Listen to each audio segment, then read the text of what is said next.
Hi there. Hi, it's your lending Lainey, and we're coming to you with day 5.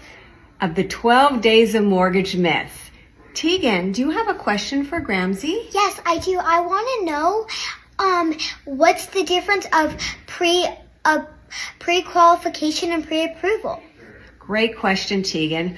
Pre-qualification is where I have a conversation with the client. I gather their income documentation, their assets, pull their credit, and determine if they're pre-qualified, at which time then I'm able to write up a pre-qualification form to give to themselves as well as their realtor for them to make an offer.